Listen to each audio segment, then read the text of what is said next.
God bless you, the mental health pastor, Fernando Cottrell. And this is day 26, day number 26 of the 30 days Better is Possible challenge.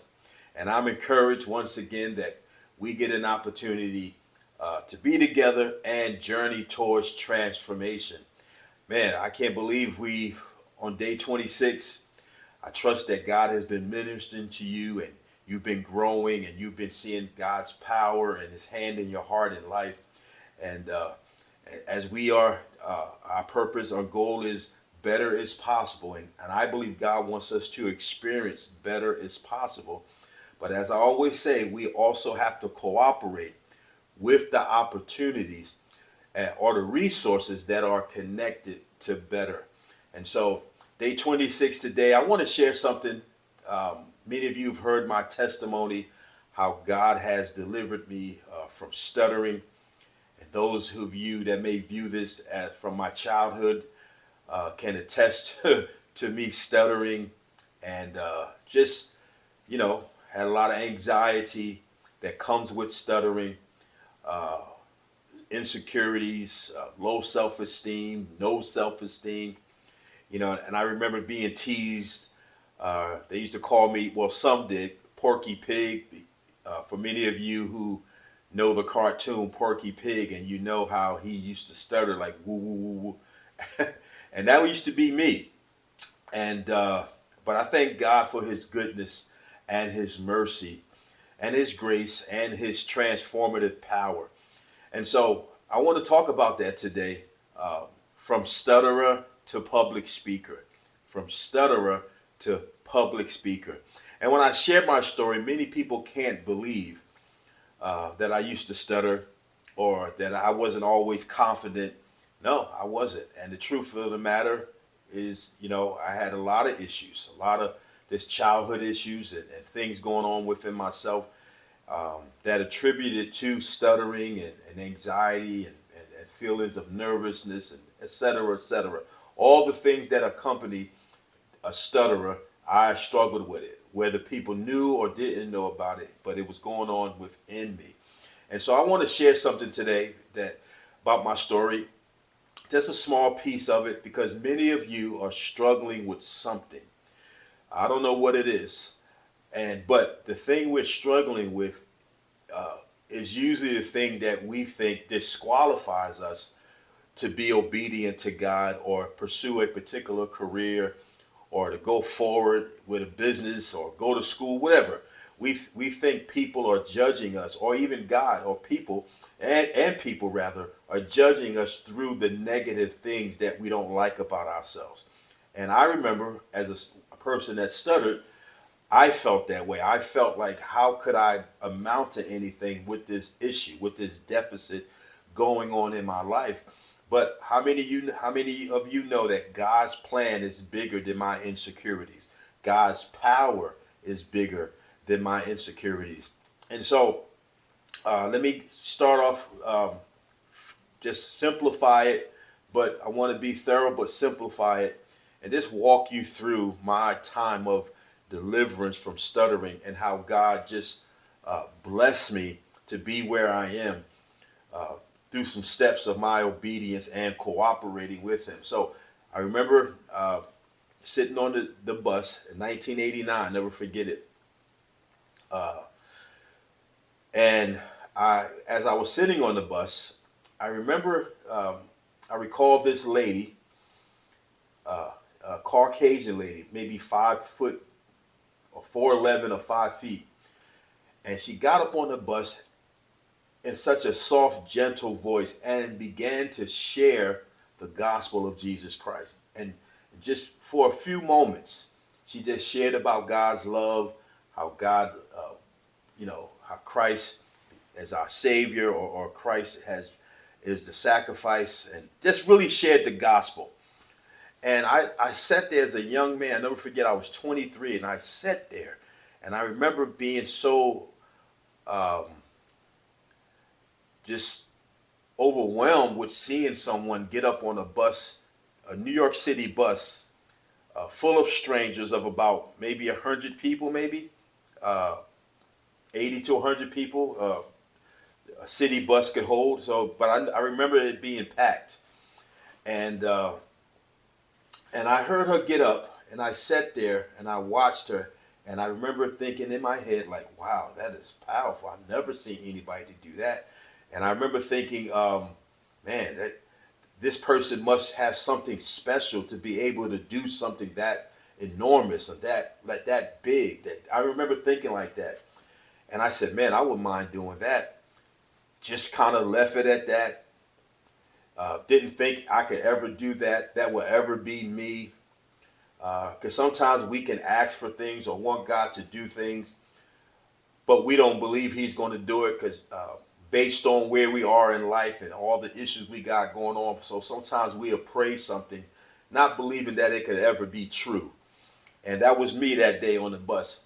3 years later, I'm sitting on the same bus, the number 40 bus, and just sitting there minding my business, and I hear this voice in the back of on the side of my ear or the back of my ear, and I hear these words say, "Now is the time." I hear this voice say, "Now is the time." And I turned around and I said, "Who said that?" Within myself, because I heard it so clear, and I just heard it simply, "Now is the time." And I remember when I turned back around, the image of that lady that I saw 3 years earlier, like flashed before me, like it just appeared. And immediately I knew what it meant. And I was overwhelmed because I said, "No way, God, are you asking me to get up and to talk to these people? No way you're asking me that. No way am I feeling that." But I couldn't shake the feeling. I couldn't shake it. And I said, "Oh my God." But I knew it was him. Regardless of how I tried to talk myself out of it and explain it away and try to ignore that I actually heard it. And no, I knew. It's just something that came on me, and I knew. Didn't understand it fully, but I knew that I was supposed to get up on that bus. I felt the inspiration. Now, and keep in mind, I'm a stutterer. This is the worst thing you can do to a person that stutters. Ask him or her to get up on a bus, let alone strangers, and to share anything. That is a big no. That is a big no. And so the fear that overwhelmed me, but also I had courage at the same time of the fear. And so it was like I was scared, but then I had courage. And I said, "Oh my God." And I remember sitting there as people were getting off at the various stops. And I said, "Oh my God, what if the person I'm supposed to share this with or who's supposed to hear me gets off the bus and I'm not obedient to the Lord?" So I got up on the bus. Now, don't think that I was super brave. I had super faith or super anything. I was afraid, but I also felt empowered and I felt courageous.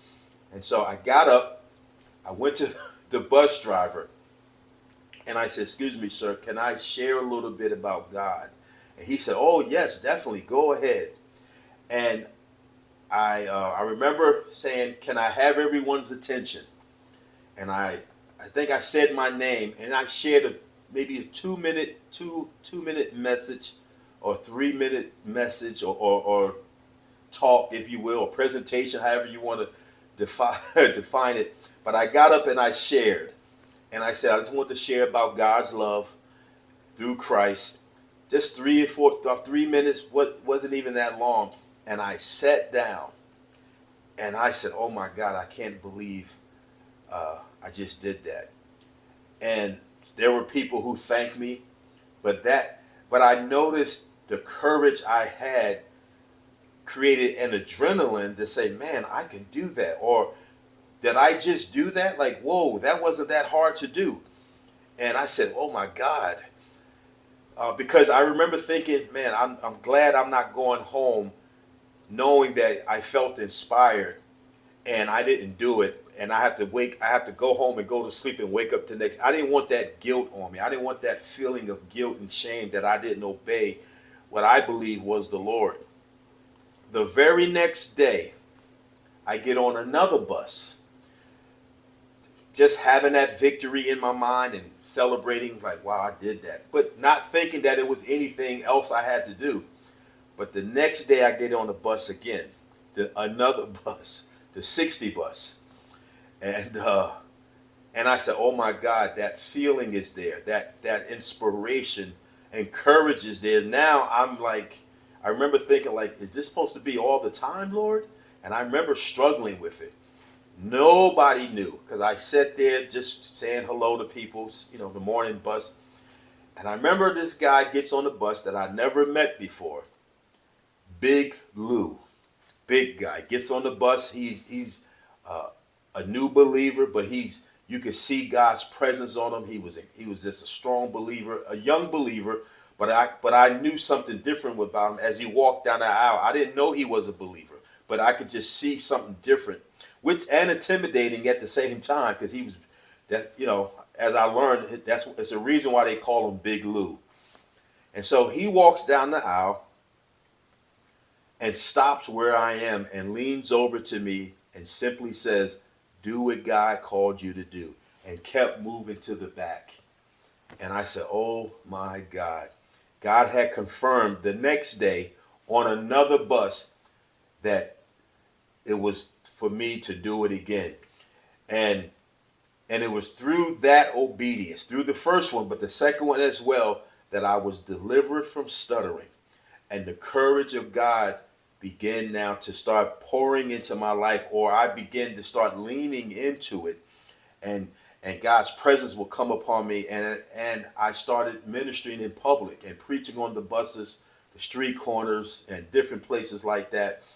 And so I say all of that to say this in addition to that God initially used that young Caucasian sister to get up on the bus several years before, and I'm saying that to let you know that God will send people to model what you're called to do, because sometimes we're called to do things that we think we're the only ones that's doing it, or I don't know what to do, and so it's hard for us to move forward if we don't often sometimes have seen it before to know it can be done.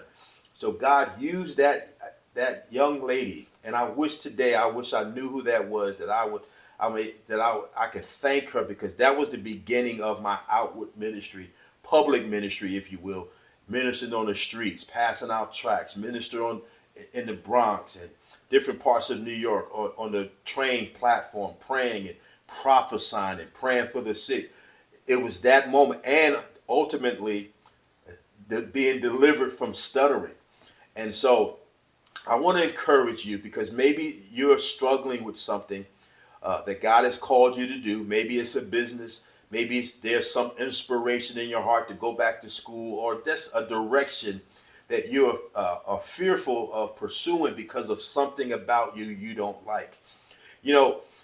God calls you while you're still struggling with something, because if we obey what he's put in our heart to do, it will help challenge the thing we're struggling with. And so the Bible talks about Paul had a thorn. God calls us and the thorn. And so I want to encourage you that you're sitting there in fear, wondering, man, I can't do this. I'm too short. I'm too small. I'm too dark. I'm too light. I didn't grow up on this side of the tracks. I don't know this and I don't know that. No, God knows what he's doing. And he calls you and puts an urgency on you right in the midst of a struggle, or right in the midst of something you don't like about yourself, because God will use your obedience to what he's put in your heart to do to help pull you away from the thing you think is defeating you. But I was obedient. My 3 minutes of obedience to the Lord, getting up on a bus of strangers, about 100 people possibly, it was packed. 3 minutes of speaking delivered me from 23 years of stuttering. Do y'all hear any truth in that? 3 minutes max of obedience delivered me from 23 years of an issue. And there are times that your obedience will serve as a venue or the avenue for your healing, for your deliverance, for your wholeness. And I want to encourage you. Many of you are battling something in your life, but you also sense God calling you to something while you're in the midst of battling. Let me just say something. What you're battling is not bigger than what He's called you to. What you are battling or the challenge you're having is not greater than His power. It's not greater than His strength. It's not greater than truth. And so I want to encourage you as a witness to one that was nervous, afraid, scared, talking in front of people. That is a no-no. I was a stutterer. I remember being in class when they would ask me to read. It was challenging. Because I didn't know when the stuttering would happen and the anxiety would build up and my esteem, all these things played a part in just me missing out on a lot of things in life. I didn't pursue certain things because of that issue. Now, a lot of people didn't know that's why I didn't do more that I probably could have done in school as far as sports. I did play ball, played in different leagues, but it was other things I had desires to do. But because I stuttered, it hindered my esteem. And I just felt, inadequate and I didn't love myself. But when I got up on that bus at the age of 23, I never forget it. I got up on that bus and I saw that lady, not thinking that that would be me one day, but I remember her saying, God, I would love to do that. Not thinking that He would really call my bluff. 3 years later, I get up and he says, now is the time. And he references her in a vision of me sitting on the bus, and I knew that it meant for me to get up and what God had called me to was triggered or stimulated by watching her. That one incident, that 2 or 3 minutes of her getting up was where my call began now to start. The flame started to burn. And so I want to encourage you. Maybe there's someone you've watched. Maybe there's a calling. Maybe there's a dream. Maybe there's a purpose. Maybe there's an inspiration on your life that you put on the shelf. You put it on the shelf, and now you've detoured yourself into another direction of life. But I want to encourage you. Go back to the shelf of obedience, to the dream, to the purpose, to the inspiration that you believe and felt that God put in your heart to do. Find it again and allow yourself to, or allow God and you to work, to sit still and let Him stir and turn in your heart that thing that you said, God, I can't because of this. Lord, I got a divorce. You don't want to use me. Lord, I've done this. You don't want to use me. Lord, I got a jail record. God is not, He doesn't need your background or your resume. What He's required of you is your yes. And so I want to encourage you. I want to encourage you to not to disqualify yourself. God's grace is sufficient. When Paul said, Lord, take this thorn, he said he sought the Lord 3 times. And the Lord simply said, my grace is sufficient. And my strength, God said, my strength is made perfect in your weakness. And so many times God will call you and the thorn. Sometimes the thorn may leave or the thorn may not leave your life. But God's grace is always bigger than what you think is a hindrance to you. So I encourage you to lean into the courage of God, lean into the truth, lean into the love of God and the obedience to God, and watch what God do in your life. So that's my story in a nutshell. I mean, there's some components I can add because God did use me in ministering on the bus. That's how my public ministry began, preaching on those buses in New York. And I tell you, it was a blessing. The souls I've seen saved, the word of the Lord people received, people were delivered and set free because of my yes. And my yes also brought a deliverance in an area of my life that I thought would disqualify me or did disqualify me. But my obedience broke that thing. And I want to encourage you to obey God. Whatever He's put in your heart to do, allow Him to send the right people to help you. Sometimes we are rejecting the right people because we don't want to be held accountable to the greatness of God that He's put on our life. But Be encouraged. You too have a story. You too have a call and the purpose that God wants to use for His glory to influence others toward the kingdom. And so, appreciate you. This is Pastor Fernando, the mental health pastor. God bless you.